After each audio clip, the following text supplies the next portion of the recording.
I think Samsung is, since the Note 7, how long do they wait to try their new silicone battery technology? How long do they stay on the outside looking in while everybody else is getting close to adopting it industry wide? Man, it's still because I just feel like it's just excuse me, Eric, but it just don't feel like that the thing ain't the thing. Like, you know what I'm saying? It's not the thing that make the battery. Like, I'm sorry, like it's people that's battery hawks and they on that, and it's nerds that love that type of shit. But honestly, it's just not the thing that attract the normal person. Like, a normal person want an all-day battery, and they got to charge their phone at the end of the night. That's cool. You know what I'm saying? They don't care about that. But I'm just saying, it's just really, I just, like, because every year, like, for like 3 years straight, I would buy the Ultra and the OnePlus. OnePlus then had the super fast charger. OnePlus has the bigger battery, has the better battery life. But I just never, and I'm an Android person, but I just, like, the OnePlus just ended up in my fucking drawer.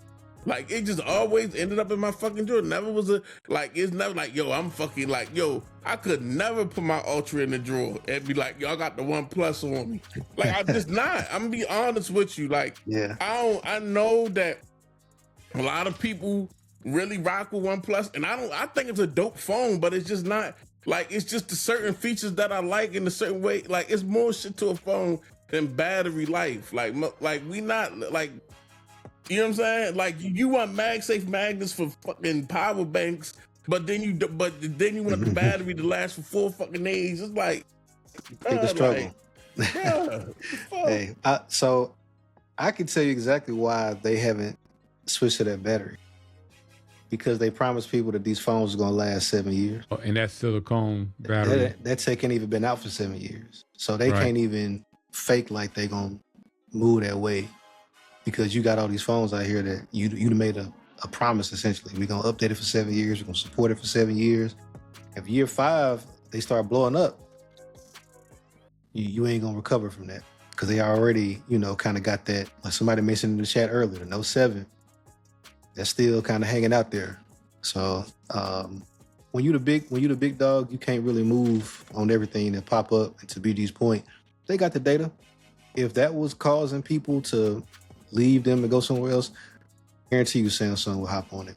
As much as I want it in my phone, I'm not the customer that they're concerned about, because I'm off this at a year, maybe a year and a half at most. I'm on to the next phone. They worried about the people that's paying $1,300 and is expecting this phone to last, 5, 6, maybe 7 years. So I can understand that they can't really hop on the latest and greatest like that unless it's tested. Samsung is past trying to make the enthusiast market happy. They're worried about the mass market. The enthusiast market is for people who are probably getting, those new phones. Remember when the Nexus came in, and like when the Nothing phone, they were strictly listening to the enthusiasts, and then after a while, once they leave that enthusiast market behind, they're trying to go mainstream. Like you said, you're right. They're not going to, that makes way more sense. They're not going to jump on that new battery tech because right now it has no longevity. Because it's rated at fewer charging cycles compared to lithium ion as well. Like out the gate, the specs on the battery tech, I forget the numbers, but it's like half the number of charging cycles is lithium ion right now. It's slightly getting called out, because remember, the boy Marquez Brownlee did a video on it, and everybody was pissed off because he put the phone in the thumbnail smoking. He put a OnePlus phone in his thumbnail smoking, then he changed the thumbnail. So it's already kind of like getting called out for some stuff, and they already under the gun. I mean, they copying Apple's homework, and Apple homework is, don't mess with nothing that ain't proven. Apple moves slow. Be steady like the turtle. You know what I mean? So Samsung they at a point where they can pick and choose where they push, and they can push in areas nobody else can push.